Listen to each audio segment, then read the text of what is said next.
Estamos con el gran Juan Carlos Alarcón, que es un honor tenerte aquí en el Buenos Días a Todos. Lamentablemente no con el tema, porque ayer entregaste una información exclusiva en 24 horas, una información también preocupante que hablaba a propósito de este naufragio donde mueren 7 personas que...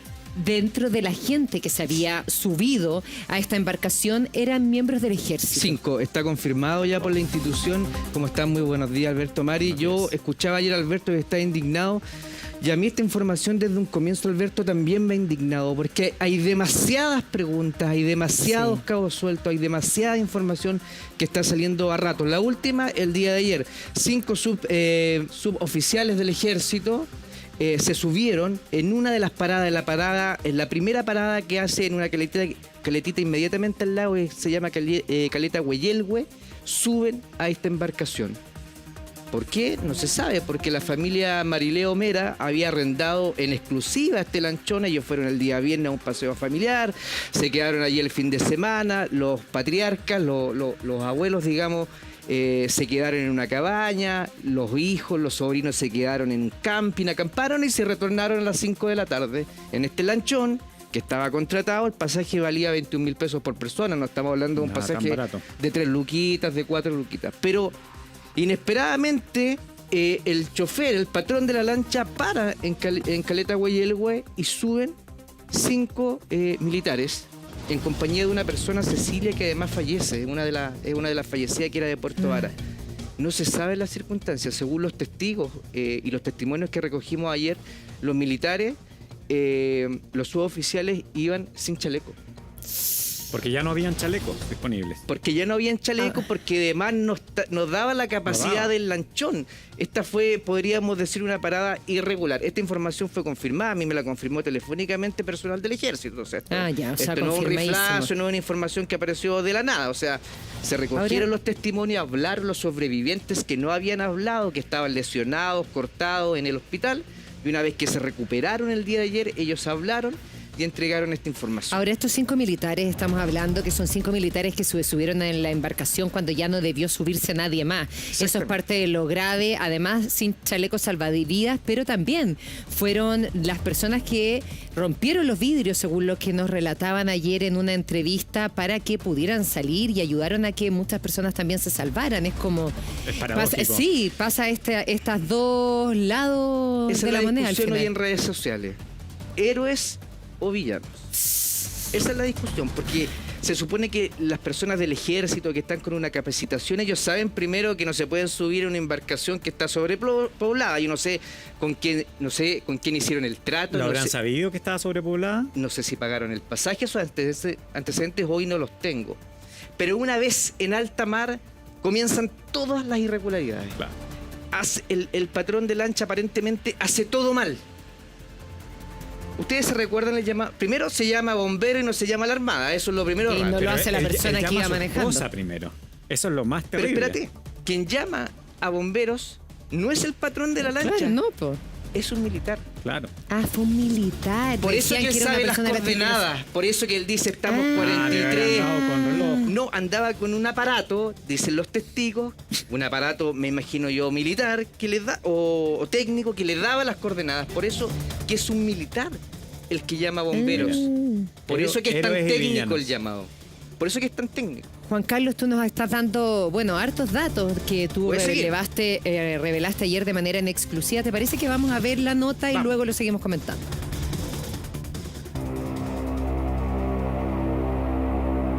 Nuestro dron logra dar con el punto exacto del naufragio, donde está esta boya. 30 metros hacia abajo está el lanchón Río Cholhuaco, que sucumbió dejando 7 fallecidos y 27 personas rescatadas.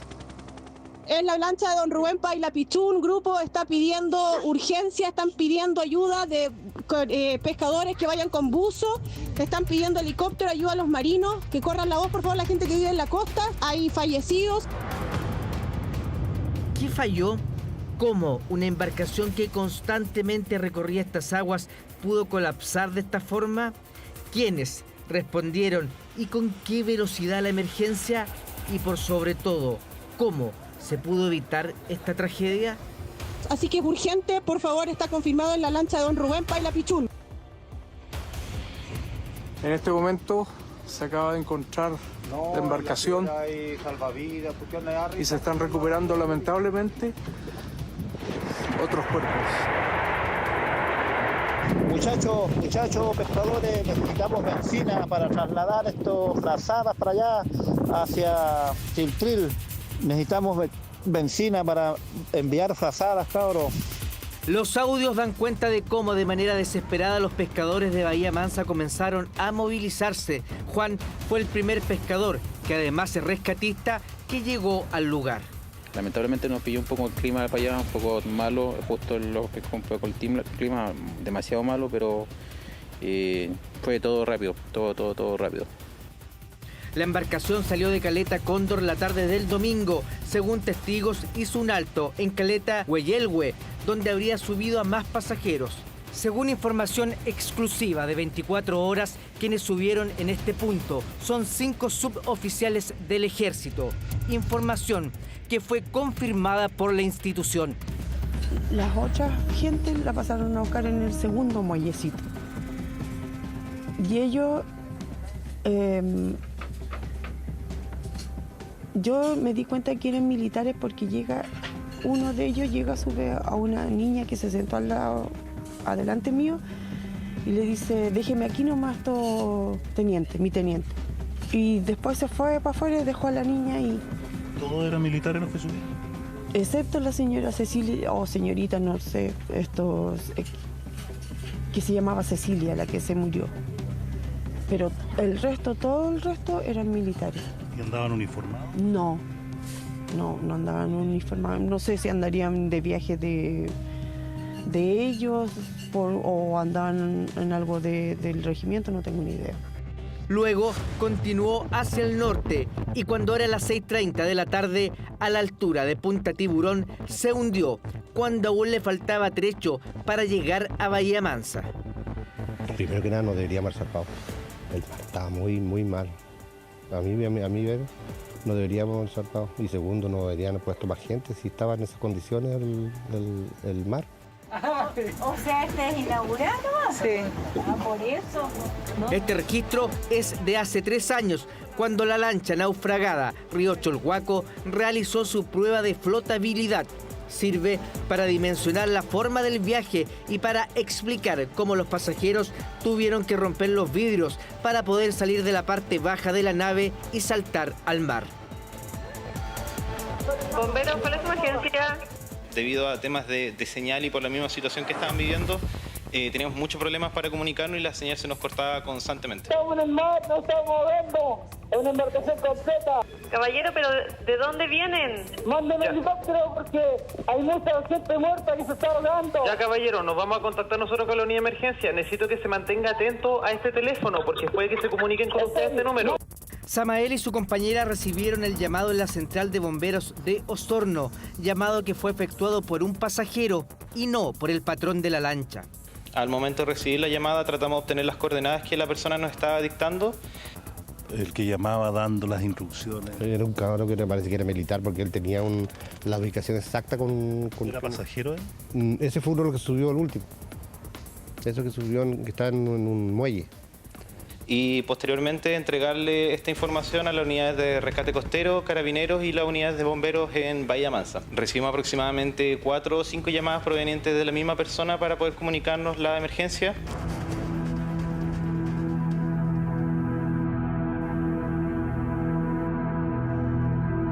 En la comunidad el dolor es profundo. Los familiares denuncian sobrecarga de la nave, falta de chalecos salvavidas, que el patrón de la lancha no llevaba tripulante, sino a una niña menor de 16 años y que no socorrió a los pasajeros. Ni siquiera había martillo para que puedan romper el vidrio. Entonces se supone que ellos pasan por una revisión. ¿Y qué pasó con esa revisión? ¿Dónde la dejaron? ¿Dónde estaban? Los funerales se han desarrollado en medio del dolor de la familia Marileo Mera, los que perdieron a 6 de los suyos. Y me siento triste por perderla a ella, perder a mi única hermana que tenía. Somos 2 hermanas y 2 hermanos nomás. El patrón de la lancha sigue detenido, acusado de cuasi delito de homicidio. La fiscal trabaja en la formalización y estudia reflotar la nave, que está ahí, en el punto que indica nuestro dron. No se saben las circunstancias en que estos 5 militares se subieron a la nave. Lo que sí se sabe es que ayudaron en el rescate. Bahía Mansa está solo con una tranquilidad aparente que se mezcla con la angustia de la peor de sus tragedias, la misma en la que 7 personas encontraron la muerte en el mar.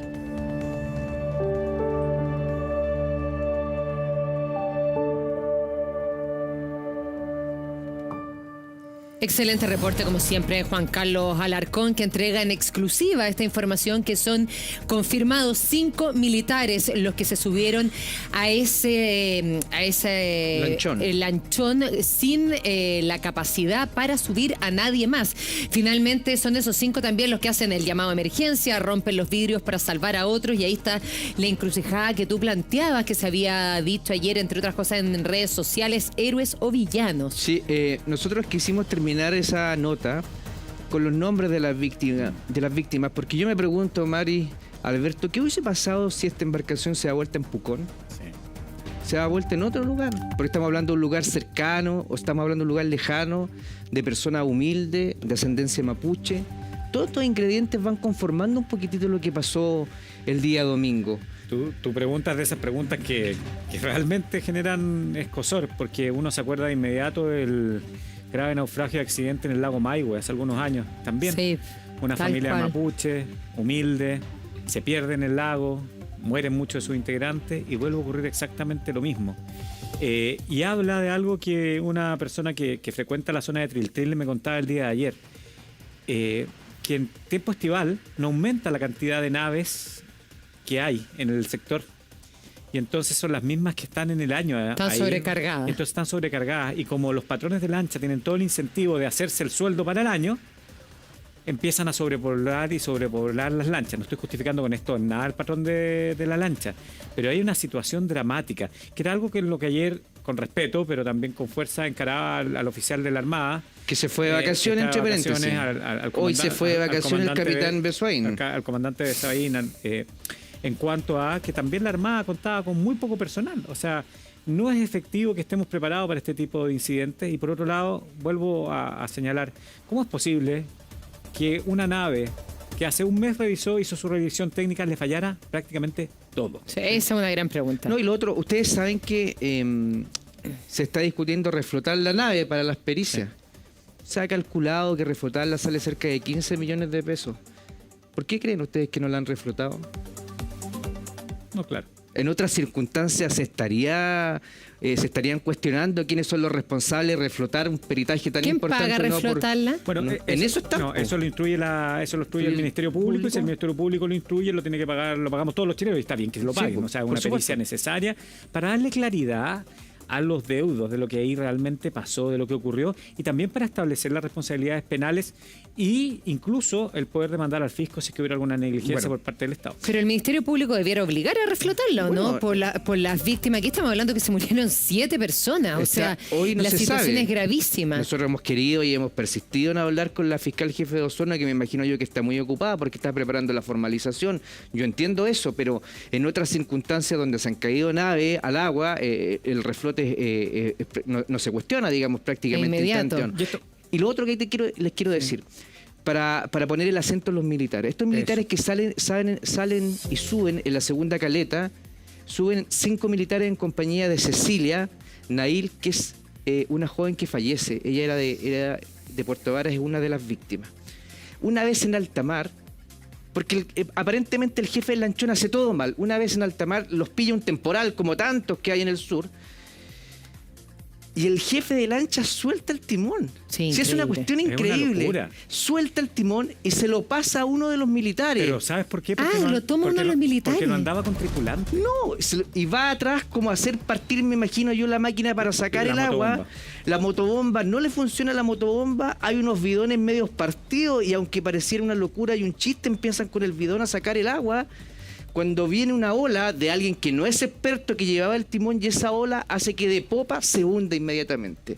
Como las personas van abajo, como vimos en la nota, van como encapsuladas, se produce la locura, la desesperación, y ahí sí los militares reaccionan, quiebran los vidrios para que la gente salga. Por eso es que mucha de la gente solo habló ayer porque terminó cortada, terminó muy, muy lesionada. Perdón, Mari, no, es que porque tengo dos preguntas rapiditas sobre los militares. Uno, ¿estaban en servicio activo? No, están de día libre. Estaban de día libre. Y lo segundo, se decía ayer en redes sociales que estos militares eran usuarios habituales de este tipo de embarcaciones. Eso es lo que no sé, pero sí hay un dato clave que me lo acaban de dar, porque estamos comunicados con nuestro equipo allá. La primera pregunta es si, aunque parezca ingenuo para ir armando la historia, ¿pagaron el pasaje? Sí, me dicen, pagaron el pasaje. Por lo tanto, la parada estaba acordada, no es una parada de microbús que pare en cualquier lugar. O sea, uno tiene que llamar por teléfono, hay una coordinación en las caletitas. Oye, te estamos esperando en la caleta Hueyelhue, somos 6 pasajeros. Espera, hubo coordinación previa. Dale, Mari, perdón. Ya, pero aquí varias cosas que decir que me parecen gravísimas. Una, que esto confirmaría que el capitán entonces quería meter más gente nomás y que le pagaran más y aprovechar el viaje y ganar más. Que ahí hay una responsabilidad que la justicia la tendrá que determinar. Pero otra cosa que me preocupa mucho y que uno intuye por casos como este, que esto debe ser pan de cada día. Pero por supuesto. Que no respetan cuánta gente tiene que ir, cuántas personas tienen que ir con chalecos salvavidas, y tarde o temprano íbamos a ver una tragedia. Y ayer a mí yo empatizaba mucho porque tú en algún momento este capitán de fragata, Mario Besuaín, se molestó con algunas preguntas, se molestó bastante en estos días, y hoy día se fue de vacaciones. De hecho, tengo entendido que no llevaba mucho tiempo en el cargo, pero bueno, tiene derecho como todo el mundo a tomarse vacaciones. No sé si con ese tipo de cargo en una emergencia como esta, siendo otras las circunstancias, lo había hecho, pero bueno, ahora lo hizo. Sin embargo, hay cosas que llaman la atención. Según antecedentes que nosotros tenemos, el capitán del lanchón no llamó a bomberos, no llamó a la Armada, llamó a su papá, que es el dueño del lanchón. Y a su mujer, decía. Y a su mujer. Y el papá aparentemente se comunicó con la Armada. ¿Por qué no llamó a emergencia inmediatamente? Yo me imagino que le instruía que estaba vulnerando la norma, me imagino. Pero yo. Obvio, te voy más allá, porque el equipo UHF, el equipo de radio, no funcionaba. Porque ayer el comandante de SOI nos decía que había radio. Sí. La radio se supone que está conectada con la Capitanía de Puerto de manera directa. Porque ¿qué pasa, por ejemplo, si esto hubiera sido un terremoto y hay un tsunami y se cortan las comunicaciones celulares, que es algo que en Chile se caen las torres, lo puede hacer?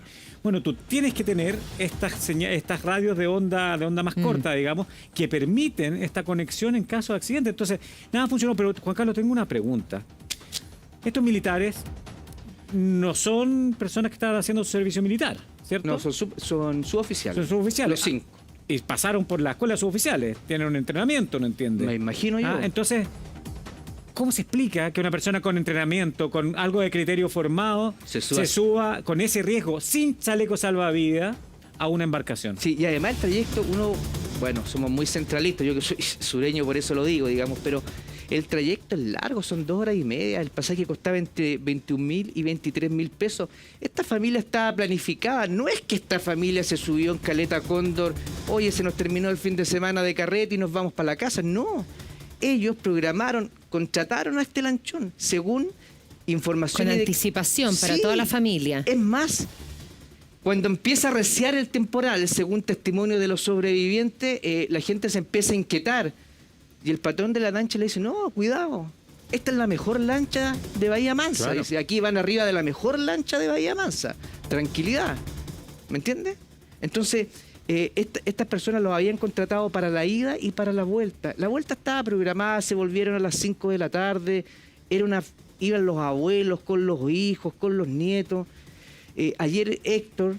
Marileo, uno de los sobrevivientes que nos dio este antecedente, que eran militares, junto a su hermana Sandra, nos dice, yo en un momento, cuando vi que mi papá ya estaba muerto, flotando, tuve que decidir poder salvar al resto de mi familiar.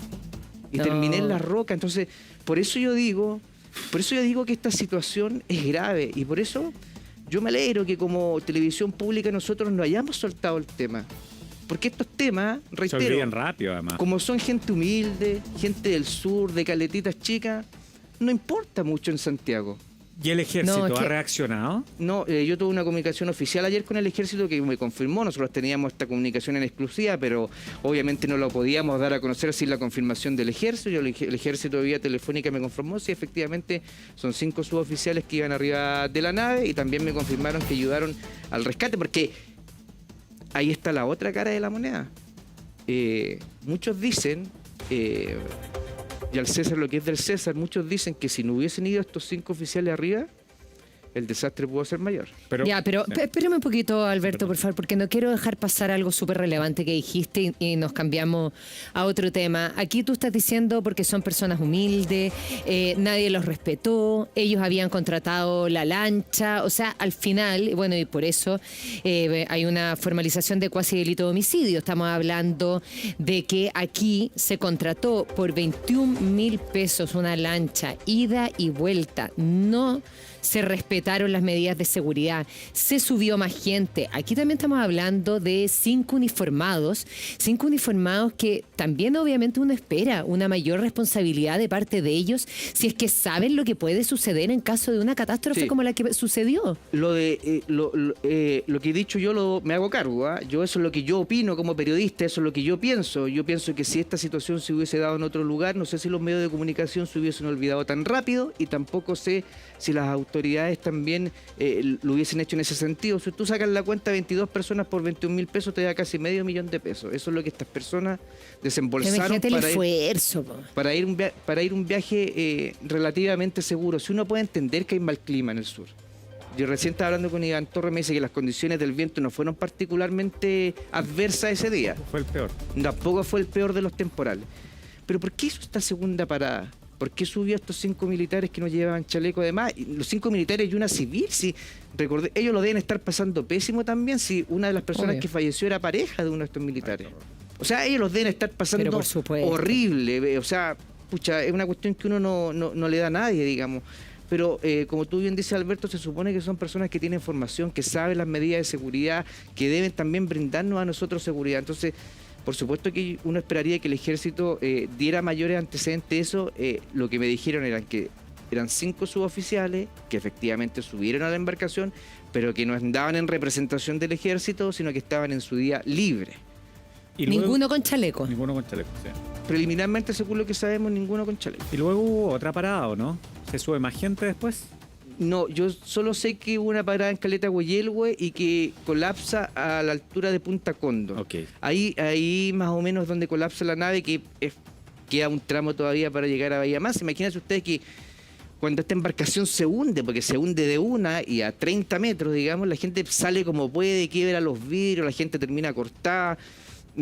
Se abren unas balsas, pero las balsas, en vez de abrirse en su lógica, se abren al revés.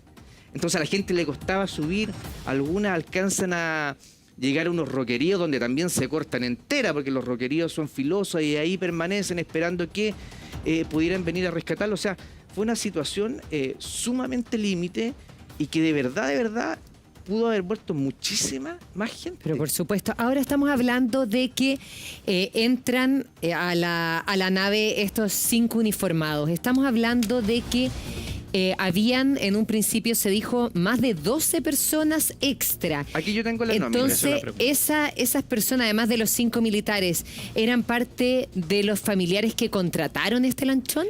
Es que eso me hace mucho link con lo que tú me dices. No tenemos acreditado todavía si hubo otra parada. Yo aquí tengo el prorrateo de las 4 personas que llegaron a las 34 personas que llegaron a Bahía Mansa y fueron atendidas, ya sea en el cuartel de bomberos, dice asistido, por ejemplo, uno por médico personal, asistido por bombero, asistido por médico personal.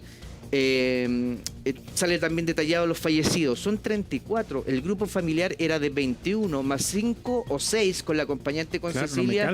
Me dan 29. Más el tripulante que no era tripulante, más el patrón. Hay 3 que andan dando vueltas. Hay 3 que todavía faltan. Sí. Entonces algo hace pensar que acá hubo otra parada, o que en Bahía Mansa, y eso es muy grave para la Armada, porque ahí es donde está el control, en Puerto Cóndor, en Bahía Cóndor, que se haya subido más gente también ahí. No, y lo otro, que es súper relevante, porque uno también tiene que sacarse el sombrero con la gente que trabaja en el mar y trabaja mucho. Los primeros que llegaron fueron los pescadores.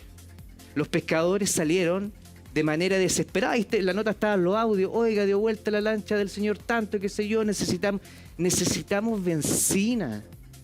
Necesitamos benzina para poder ir. Necesitamos frazadas, necesitamos otro tipo de artículos para poder socorrer. O sea, los primeros, y uno también tiene que cuestionarse eso, aunque no le guste mucho la Armada y se enojen. Los primeros en llegar fueron los pescadores. Los primeros en llegar fueron los pescadores. Entonces uno se pregunta el poder de reacción.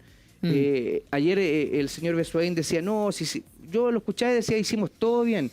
Vamos a crecer como país en la medida que empecemos a cuestionarnos lo que estamos haciendo mal. Claro, bueno. Ayer no me quiso contestar cuáles eran los medios humanos y técnicos que tienen, porque pensando en otras capitanías de puerto, seguramente tiene un bote Zodiac y eso es todo lo que tiene. ¿Habrá tenido lanchón la Armada ahí disponible o no lo habrá tenido? Después se hicieron los medios evidentemente aéreos y ya cuando esto escala, la Armada actúa muy bien. Pero yo creo que es muy importante señalar que muchas de nuestras capitanías de puerto hoy día no tenemos la capacidad de reacción que debiésemos tener, sobre todo en temporada estival. Y las preferencias, mira, yo soy sureño y orgulloso de serlo, de la zona de Temuco y qué sé yo.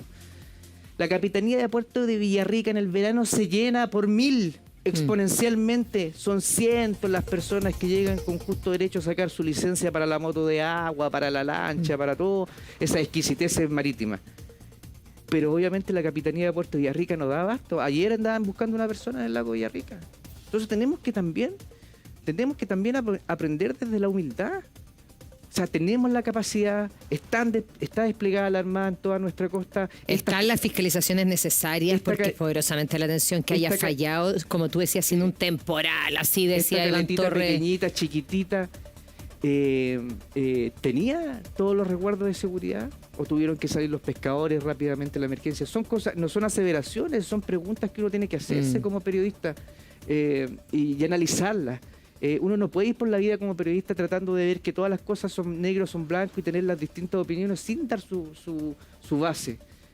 Un antiguo profesor, Alberto, me decía, si una persona llega a tu casa y te dice que afuera está lloviendo, y otra persona llega y entra y dice que no está lloviendo, tu versión como periodista no es poner las dos versiones.